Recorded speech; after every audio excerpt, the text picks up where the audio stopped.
Yo, what's up? Comment va mon monde? Je sais pas trop comment est-ce que je vais avancer ça, parce que je vous mens pas que c'est une vidéo totalement à l'improviste. J'avais juste envie de faire une petite vidéo. Et je me suis dit, bah pourquoi pas tout simplement vous raconter un petit peu ma vie. Ce qui se passe en ce moment, qu'est-ce que je vis, comment vont mes projets YouTube, comment je vais personnellement, et comment va mon monde.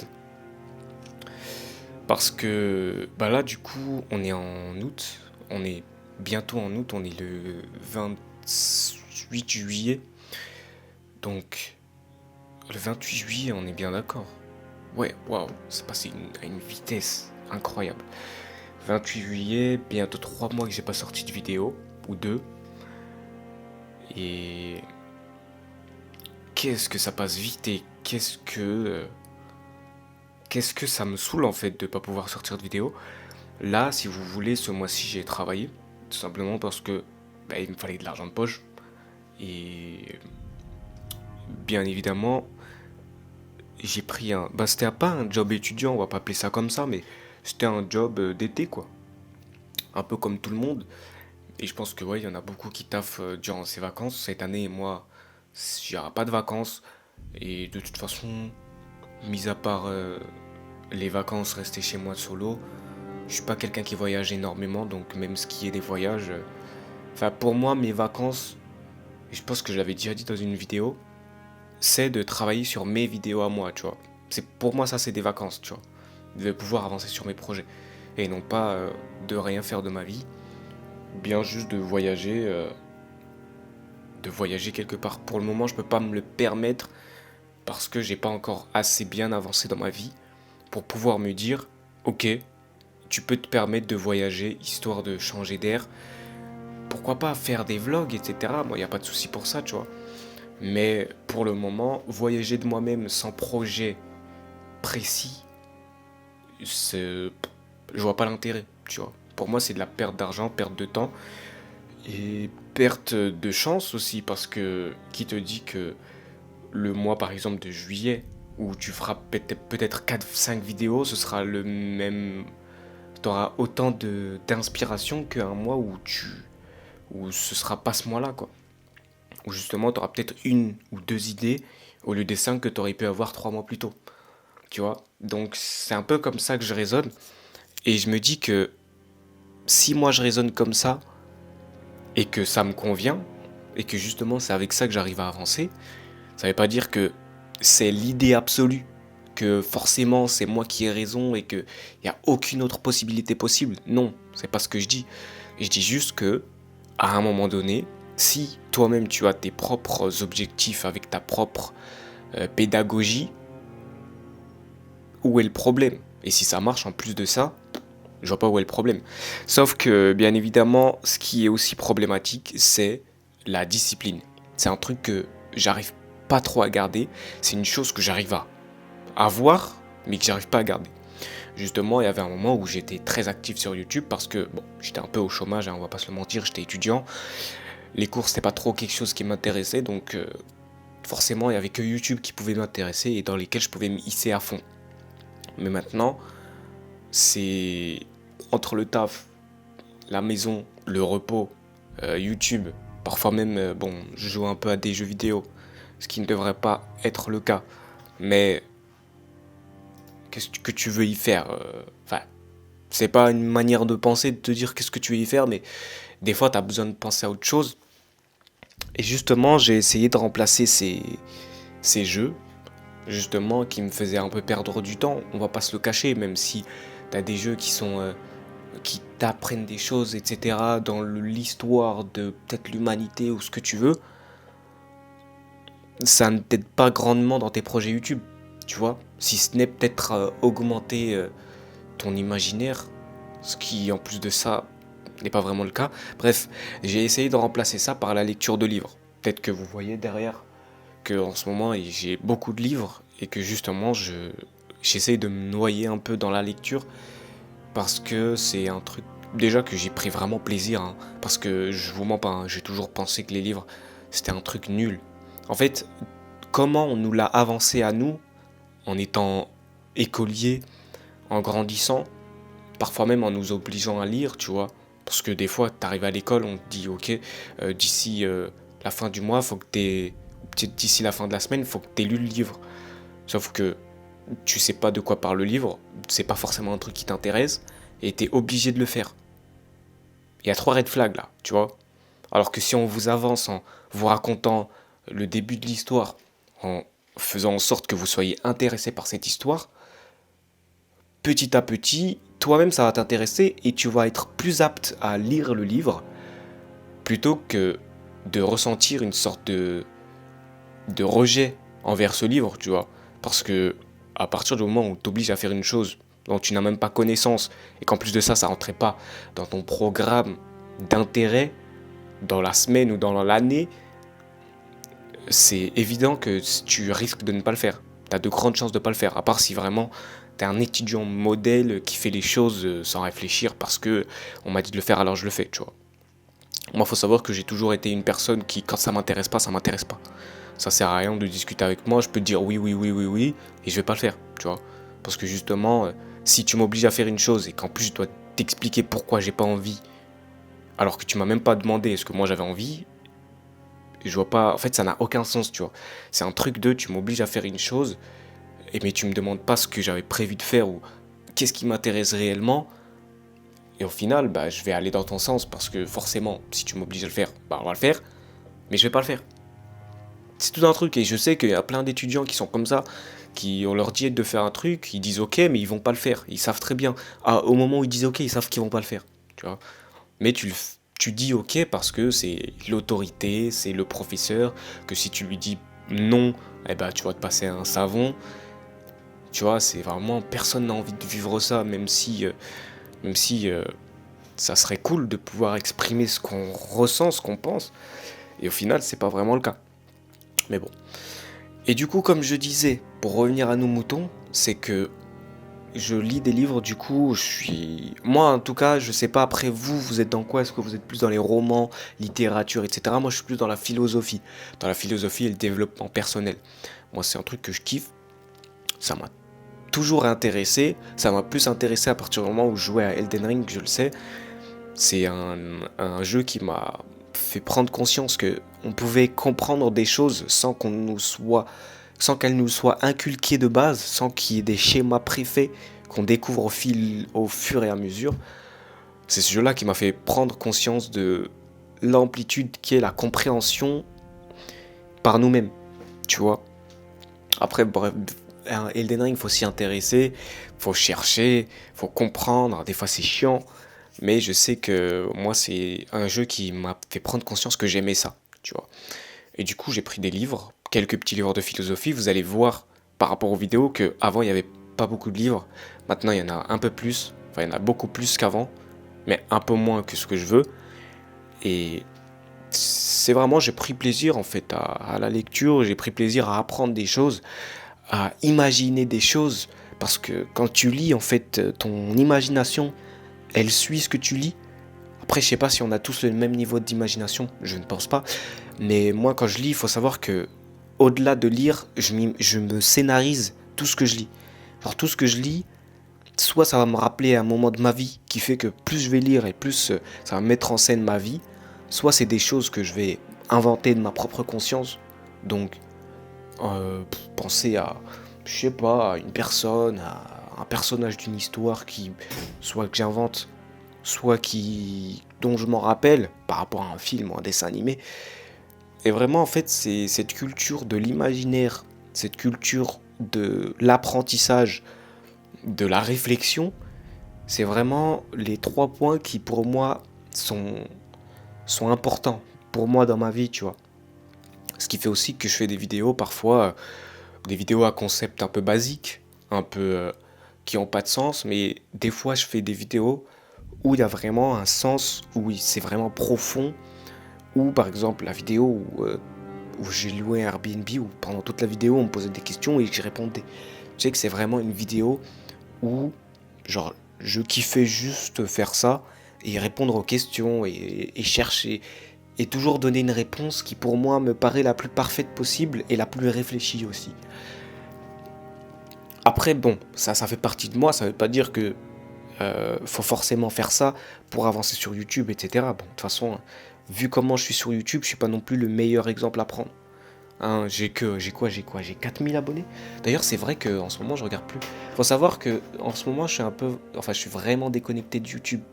C'est-à-dire que, mis à part quelques petites vidéos que je regarde de Squeezie, Lena Situation, ou récemment, j'avais commencé à regarder. Comment elle s'appelle? J'avais commencé à regarder. Je sais plus comment elle s'appelle, bref. J'ai 4354 abonnés. C'est. C'est incroyable parce qu'en vrai, on avance alors que je sors pas grand chose. Et en fait, c'est dommage parce que j'avance, mais pas forcément grâce au contenu que je produis, mais plus au contenu que j'avais fait qui n'est plus ce que je produis, qui est la vidéo des Waves. En fait, il y en a qui doivent se dire, punaise, ils gagnent des abonnés tout le temps, c'est trop bien. Sauf que vous rendez pas compte du malus que c'est que de gagner des abonnés sur une vidéo qui ne correspond pas à ce que tu fais dans ta chaîne YouTube. C'est dommage. Parce que au-delà des abonnés, ce qui est important, c'est d'avoir une communauté.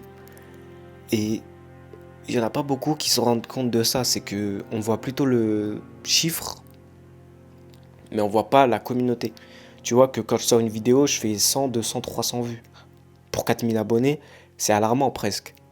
Parce que bon, il y a quand même des personnes qui ont 10 000 abonnés et qui font 200 vues ou 1000 vues. Ce qui est. Après, on se rend compte que la proportionnalité, elle diffère.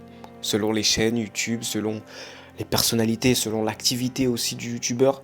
Ce qui est un peu mon cas parce que bon, la régularité, c'est pas trop mon point fort ici, j'ai l'impression. Donc, faudrait. En fait, ça me saoule parce que c'est beaucoup de choses que je réévoque à chaque vidéo qui est. Ouais, je vais sortir plus de vidéos, je vais être plus actif, peut-être une vidéo par semaine, etc. Et au bout de 2 vidéos, bah, néant, plus rien. Et c'est dommage. Parce que je me dis, par exemple là, la dernière vidéo que j'ai fait, 24 heures pour résoudre un Rubik's Cube, 900 vues, 50 likes. Incroyable, parce que c'est une des vidéos qui a le mieux marché sur ma chaîne, je crois qu'elle est en top 1. Ouais, elle est en top 1 de mes chaînes YouTube, enfin, 1 sur 10 quoi. C'est la meilleure vidéo qui a le mieux performé. Après la vidéo des Waves qui a performé 1 an plus tard. Et bah, c'est sur ces lancées-là où t'es pas censé faire des pauses. Et justement, c'est à chaque fois que je me dis, bah en fait, tu veux avancer sur YouTube, mais dès que ça performe un petit peu, tu bloques. Tu bloques ou tu passes à autre chose, tu fais quelque chose d'autre. Par exemple là, faut savoir que j'ai ouvert une nouvelle chaîne YouTube qui est plus relevée sur mes livres, sur ce que je lis, sur des hypothèses, sur des trucs. Bon, j'ai pas encore vraiment sorti de vidéo, j'ai des petits textes que j'ai préparés qu'il faut que j'enregistre, que je tourne, que je développe. Je sais pas si je vais faire du montage ou si je vais faire juste des petits podcasts. Mais voilà, c'est que en fait, j'ai cette chaîne-là, j'ai une autre chaîne à côté, pas parce que j'abandonne cette chaîne-là, mais parce que en fait, je suis quelqu'un qui est intéressé par beaucoup de choses. Et c'est bien, mais en fait, ce qui est chiant, pour moi surtout, c'est que étant habitué à faire, enfin, étant une personne intéressée par beaucoup de choses, ce qui fait que je peux être intéressé pendant une phase à YouTube en général, sur ma chaîne YouTube divertissement, et une autre fois sur ma chaîne YouTube de littérature, de philosophie. Et le problème, c'est que tu peux pas faire deux choses en même temps. Surtout sur YouTube, tu peux pas faire deux choses en même temps, tu peux pas gérer 2 chaînes en même temps et être régulier sur les deux. Il y en a forcément une qui va prendre cher, tu vois. Et surtout que là, j'ai sorti une vidéo. Enfin, j'ai pas sorti de vidéo sur l'autre chaîne, j'ai ni sorti de vidéo sur celle-là. Et je suis en train de développer 2 vidéos en même temps. Ça fait 4 mois ou 3 mois, j'en ai aucune idée. Ça fait 54 jours. Tu fais 30 fois 2, ça fait 60. Bon, ça fait un peu plus d'1 mois et demi. Donc c'est compliqué. Et bah en fait, je le dis parce que ça me saoule et que je m'en rends compte et que des fois t'as l'impression de te rendre compte d'une chose mais de pas changer par rapport à cette chose-là. De toujours rester le même, même malgré le fait que tu veux changer, tu vois. Et c'est chiant parce que je sais pas si je me cherche des excuses, mais des fois j'ai l'impression que mon environnement, mon contexte fait en sorte que même si je veux changer, je peux pas. Parce que je peux pas me lancer à 100% sur YouTube Parce qu'il faut que je vive à côté, que je gagne de l'argent, que je puisse faire quelque chose. Même si je peux gagner de l'argent sur YouTube, on sait pas combien de temps ça va prendre. Tu vois? Tu vas pas être là avec 5 euros par mois ou 10 euros par mois pour payer ton loyer, pour payer tes projets YouTube, pour payer... Non, il te faut de l'argent. C'est dommage, parce que ça aurait été cool que YouTube ne nécessite pas d'argent pour avancer dessus. Mais si toi, tu as des objectifs, il va bien falloir qu'il y ait de l'argent quelque part. Il va bien falloir, juste un graphiste, il faut de l'argent. Juste une intro YouTube qui ne se fait plus aujourd'hui, il te faut de l'argent. Juste pour un logo, il te faut de l'argent. Pour n'importe quoi, il te faut de l'argent maintenant. Maintenant, ça a été toujours le cas. C'est pour ça que moi, je suis une personne qui crée beaucoup aussi de ma part. Parce que il y avait une période de ma vie où je voulais rien payer. Je veux être la personne qui sait subvenir à tous ses besoins. Je fais mon montage, je fais mes logos, je fais mes vidéos, je fais mon montage. Je crois que je l'ai déjà dit. Je gère mes réseaux sociaux. En fait, je fais tout par moi-même. Et je pense que c'est aussi une des choses qui fait que j'avance moins vite que certaines personnes. Justement parce que, bah, au final, j'avance tout seul. Et c'est bien d'avancer tout seul parce que t'as un peu les ficelles de tout ce que tu fais. C'est toi qui les tires, les ficelles. Mais en même temps, quand t'as plus de 10 ficelles à tirer en même temps, ou une après l'autre, tu commences à t'y perdre.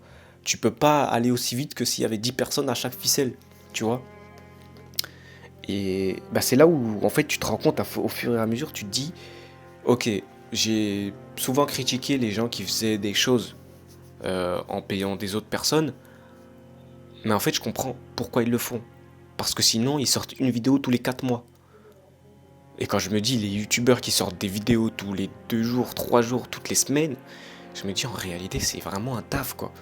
C'est vraiment un taf parce que au-delà du fait de ne pas faire le montage, tu fais ta vidéo. Il faut que tu connaisses, tu fasses ton sujet de vidéo, que tu le tournes, que si c'est une vidéo à contexte, enfin à concept, il faut que tu trouves la zone de concept, que tu trouves les éléments dont on aura besoin durant la vidéo. C'est pas quelque chose que tu peux faire comme ça, tu vois.